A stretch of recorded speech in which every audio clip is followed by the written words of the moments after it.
itu adalah peserta didik dapat menjelaskan pengertian dan tujuan dari karya pastoral gereja dengan kata-kata sendiri. Yang kedua, peserta didik dapat mengidentifikasi 5 tugas gereja sebagai kegiatan pelayanan. Yang ketiga, peserta didik dapat mengaitkan karya pastoral gereja dengan teks kitab suci Kisah Para Rasul 2 ayat 41 sampai 47. Yang keempat, peserta didik dapat menyebutkan wadah-wadah yang melibatkan para remaja dalam 5 tugas pokok gereja. Yang kelima, peserta didik dapat menyebutkan contoh-contoh perwujudan 5 tugas gereja di masa sekarang.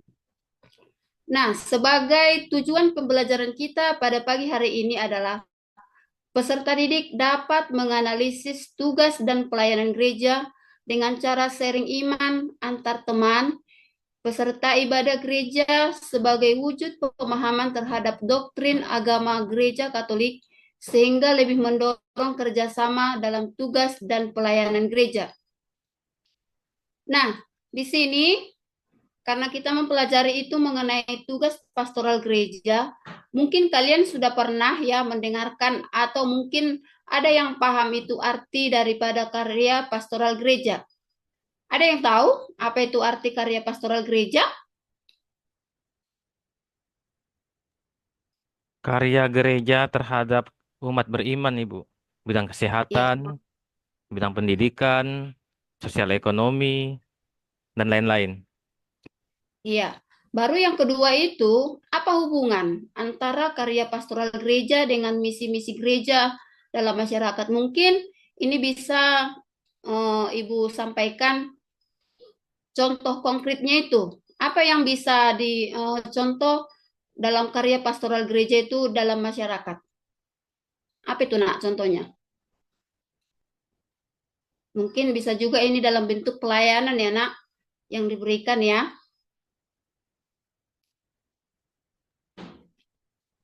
Memberikan bantuan bagi korban bencana alam. Iya, benar nak. Baru yang berikutnya itu, nah di sini Ibu sudah buat bahwa arti daripada pastoral pastoral itu adalah suatu bentuk penugasan dalam gereja, baik yang berasal dari sakramen-sakramen inisiasi maupun sakramen-sakramen pelayanan dan dari ikatan-ikatan khusus seperti kaum resmi. Nah, kalau dikatakan itu dengan sakramen inisiasi, ada berapa itu? Nah, yang termasuk itu sakramen inisiasi. Mungkin Rosa bisa ya. Yang termasuk itu sakramen inisiasi itu ada apa? Apa itu nak? Eh, Kalau nggak salah ya Bu ya, ada 3 ya Bu. Iya, Sakramen baptis, krisma, sama ekaristi Bu. iya. Ada itu yang termasuk sakramen baptis, sakramen ekaristi, dan juga sakramen krisma. Baru kalau di sini juga ada ibu buat contohnya yang termasuk itu ini yang termasuk itu dalam sakramen-sakramen inisiasi, di mana di sini sudah bisa kalian perhatikan itu ada gambar apa ini?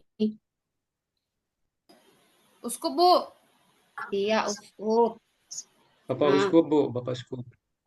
iya, baru yang kedua di sini ini juga bisa dikatakan ini sakramen dalam bentuk pelayanan. Bisa dikatakan di situ kita bisa perhatikan seorang yang sedang menerima sakramen apa ini, Nak? Orang sakit itu kayak Bu. Iya, Itu sakramen orang sakit pengharapan Bu. orang sakit. Nah, ini juga Iya. termasuk ini bentuk contoh sakramen pelayanan. Nah, yang terlibat dalam sakramen pengurapan orang sakit itu adalah ada imam dan juga orang sakit. Dan makna dari sakramen pengurapan orang sakit itu adalah memberikan penghiburan dan kekuatan iman bagi si sakit agar mampu menanggung segala sakit yang sedang dialami. Nah, di sini juga kita akan hubungkan dalam pembelajaran kita karya pastoral gereja yang ada hubungannya dengan pembacaan kitab suci. Yang Ibu ambil dari Kisah Para Rasul 2 ayat 41 sampai 47. Mungkin bisa kita Ada yang bisa membacakan ini? Atau ada yang bawa kitab suci, Nak?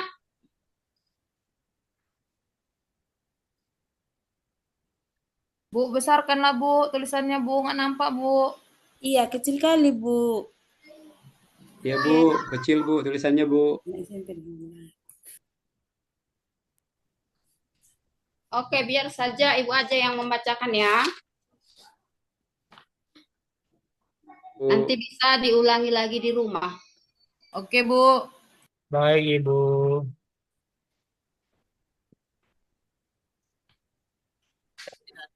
Maka mereka yang menerima perkataan itu diberi baptisan dan pada hari itu juga ditambahkan kira-kira 3.000 jiwa. Dan mereka bertekun dalam pengajaran rasul-rasul, dalam persekutuan, dalam memecahkan roti dan doa. Dan takutlah setiap jiwa dan banyak mujizat dan tanda-tanda ajaib dilakukan oleh rasul-rasul dan semua orang yang telah menjadi percaya tetap bersatu dan segala sesuatu adalah milik mereka.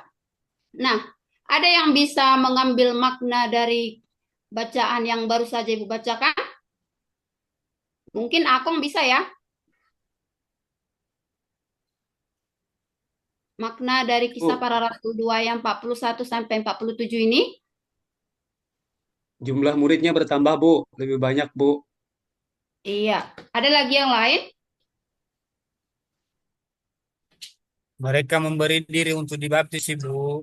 Iya, mereka. Nah, sampai sekarang juga kebiasaan-kebiasaan gereja perdana itu masih ada sampai sekarang. Ada 4 itu ya, ada 4 yang termasuk itu kebiasaan-kebiasaan gereja perdana menurut kisah para rasul 2 ini. Yang pertama itu tadi sudah dikatakan oleh sabar hati. Yang pertama itu adalah memberi diri untuk dibaptis.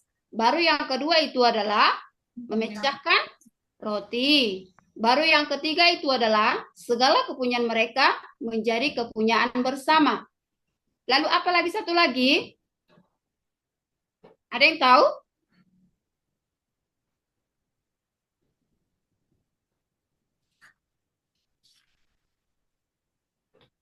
Berkumpul dan berdoa mungkin Bu. Iya, hidup dalam persekutuan para rasul dalam bentuk berdoa.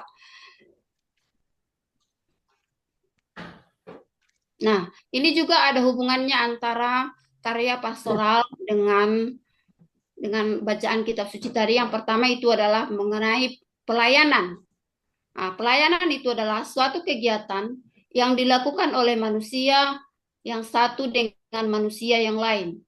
Baru pelayanan gereja itu adalah ikut ambil bagian dalam tugas-tugas gereja. Nah, menurut bacaan kitab suci tadi, ini juga bisa dikaitkan atau disimpulkan itu ada 5 tugas gereja. Yang pertama itu adalah persekutuan atau koinonia. Yang kedua itu adalah pewartaan atau kerikma.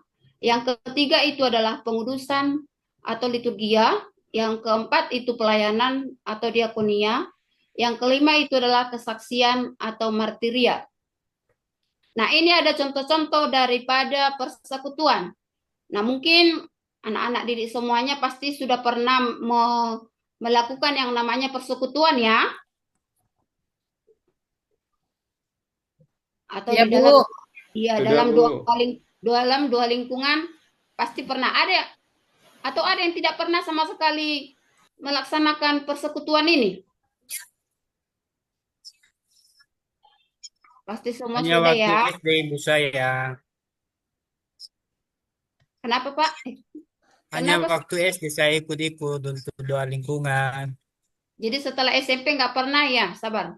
Nggak pernah, Ibu, karena disuruh-suruh terus oleh mama saya di rumah untuk kerja.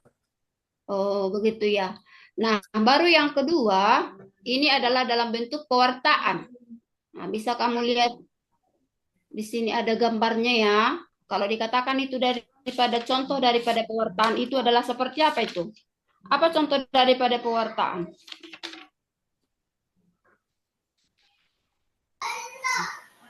Khotbah ya Bu. Ada itu Iya. tengok gambar pastor Bu.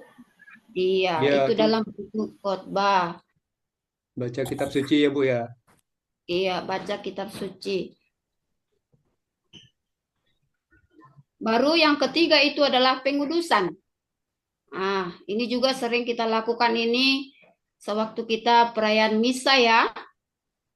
Bisa Ya dilihat Bu. di situ ada gambarnya seorang pastor yang mengangkat hosti. Baru yang keempat itu pelayanan atau diakonia. Bisa juga ini seperti yang Ibu buat tadi dalam bentuk contohnya ada pelayanan, ada orang yang sedang sakit atau kena bencana, bisa kita memberikan bantuan kepada mereka, ya kan? Ya, Bu. Baru Ya yang Bu. kelima itu adalah kesaksian atau martiria. Dan contohnya ini juga bisa dikatakan ini ketika kita menghadapi sakit atau penyakit bisa dikuatkan dalam bentuk doa. Itu bisa contohnya dalam bentuk martiria.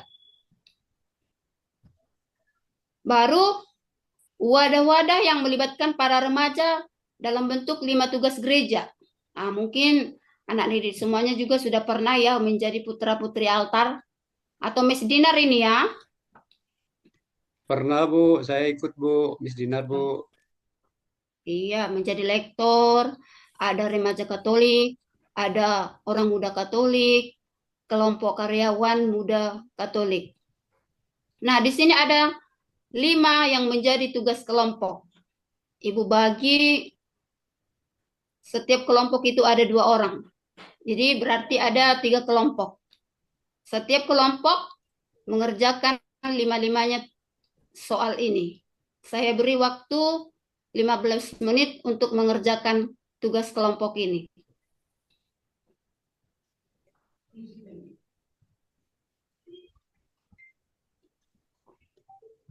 Sudah siap, Nak?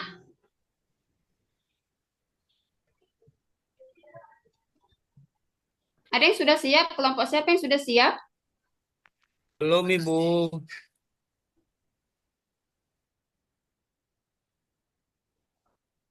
Akang udah siap? Kelompok Akang udah siap?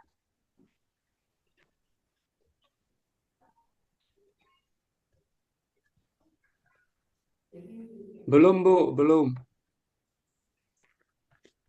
Oh, lama kali ya? Atau belum mengerti ya?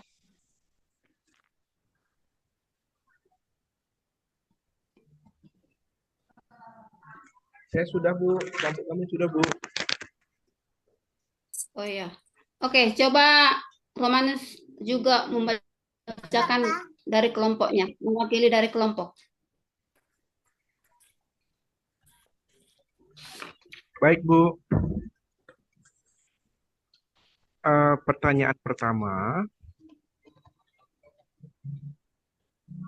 apa pengertian dan tujuan dari karya pastoral gereja dengan kata-katamu sendiri? Jadi menurut kelompok kami adalah segala bentuk penugasan dalam gereja Katolik, baik berupa sakramen-sakramen maupun pelayanan-pelayanan dalam gereja yang bersifat mengikat dan itu diberikan kepada seluruh umat beriman. Itu saja Bu. Terima kasih. Mungkin dari kelompok si Ronald bisa nomor 2.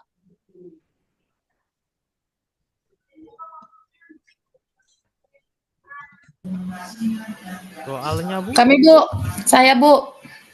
Oh iya, Rosa. Coba Rosa. Yang kedua, apa saja tugas pokok gereja sebagai kegiatan pelayanan? Jawabannya ambil bagian dalam tugas-tugas gereja nih Bu. Ya, bagus. Untuk nomor 3, coba Rianita dulu dari kelompok Rianita. Iya, Bu. Nomor 3, hubungan karya pastoral dengan teks kitab suci Kisah Para Rasul 2 ayat 41 sampai 47, Bu. Memberikan gambaran tentang kehidupan gereja perdana yang dapat dijadikan pedoman dalam karya pastoral, Bu. Iya, bagus, Nak. Untuk nomor 4 dari kelompoknya Sabar Hati.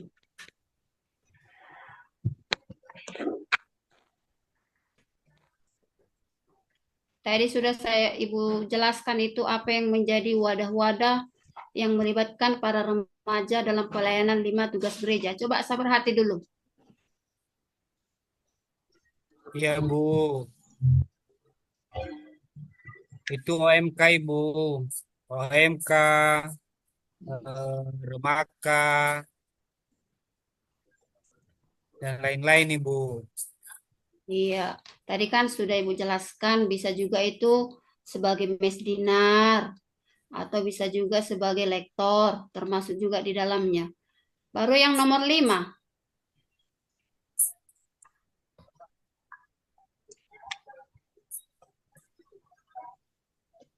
Coba Rianita, lagi. Ya, Bu. Apa contoh-contoh perwujudan 5 tugas gereja untuk sekarang ini?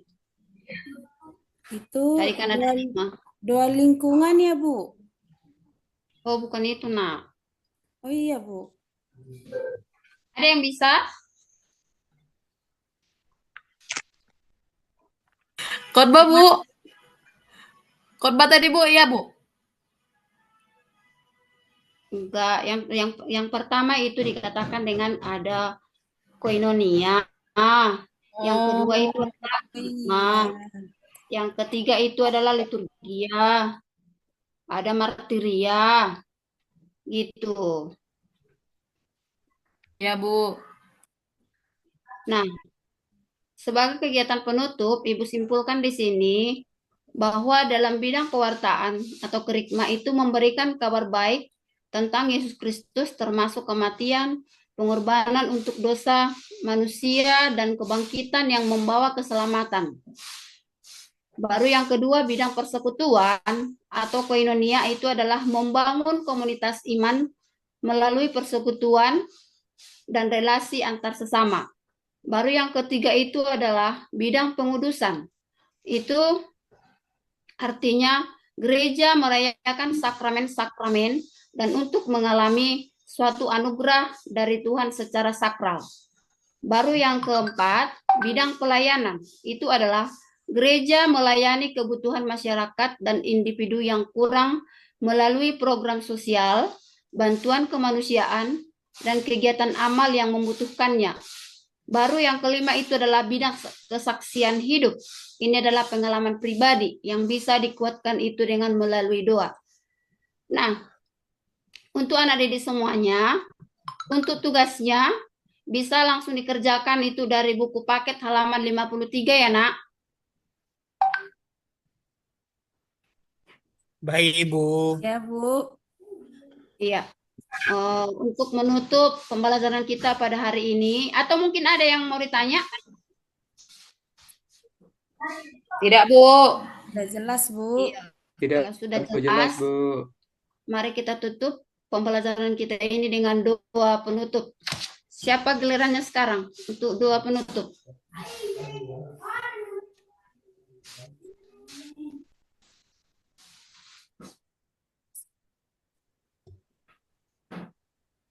Saya, Bu. Ya, baik Rosa. Baik, sebelum kita akhiri pelajaran kita, mari kita berdoa dalam Bapa dan Putra dan Roh Kudus. Amin. Ya Tuhan, terima kasih pelajaran kami telah selesai. Berkati kami Tuhan. Amin. Dalam nama Bapa dan Putra dan Roh Kudus. Amin. Amin. Terima kasih ya Rosa. Ya, Bu.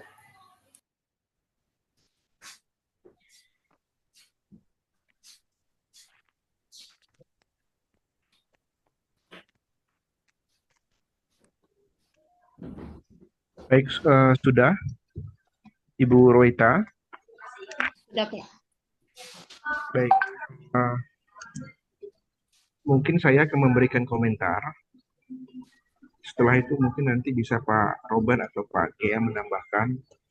Pertama itu apresiasi untuk Bu Roita telah menampilkan tugasnya dengan baik, dengan materi yang sangat lengkap. Saya pikir dilengkapi dengan video, kemudian juga foto-foto yang berhubungan dengan tema pelajaran pada hari